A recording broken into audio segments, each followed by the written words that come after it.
Mengapa Gus Dur dijuluki Bapak Tionghoa? Diliput dari suara.com Sabtu 21 Januari 2023. Perayaan Tahun Baru Cina atau Imlek tak lepas dari sosok Presiden Republik Indonesia Abdurrahman Wahid atau Gus Dur.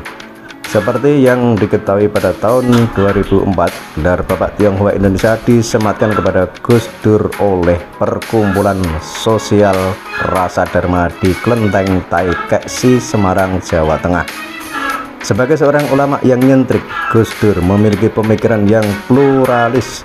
Gus Dur termasuk tokoh yang tidak suka diskriminasi terhadap etnis Tionghoa di Indonesia. Dia merupakan orang pertama yang menyelesaikan permasalahan diskriminasi yang dialami etnis Tionghoa. Melalui keputusan Presiden atau Kepres nomor 6 tahun 2000, Gus Dur mengakhiri satu permasalahan diskriminasi terhadap etnis Tionghoa sehingga pada akhirnya mereka dapat merayakan hari Imlek secara bebas dan terbuka.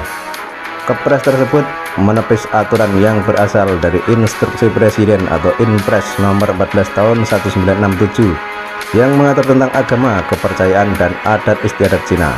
Pada peraturan lama, kelompok Tionghoa di Indonesia tidak diperbolehkan melakukan tradisi ataupun kegiatan peribadatan secara mencolok di depan umum dan hanya diperbolehkan dilakukan di lingkungan keluarga.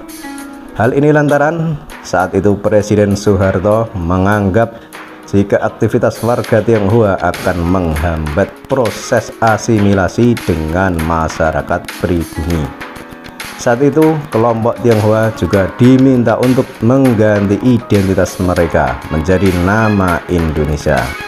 Ketika resmi menjabat sebagai presiden, Gus Dur atau Abdurrahman Wahid banyak sependapat dengan beberapa pemikiran Soeharto.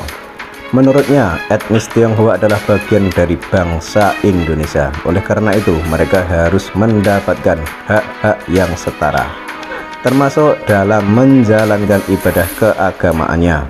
Gus Dur juga berpendapat jika Muslim Tionghoa boleh merayakan tahun baru Imlek sehingga perbuatan itu tidak dianggap sebagai tindakan yang musyrik. Menurut dia, perayaan ini adalah bagian dari sebuah tradisi budaya, bukan agama.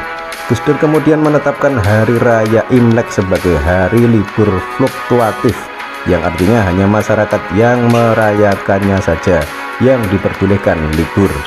Pada era perhidangan Megawati Soekarno Putri, hari raya Imlek ditetapkan sebagai hari libur nasional. Selain dari segi pemikirannya yang berbeda terhadap etnis Tionghoa, Gus Dur juga sempat menghebohkan khalayak ramai sebab dia pernah mengaku sebagai keturunan Tionghoa.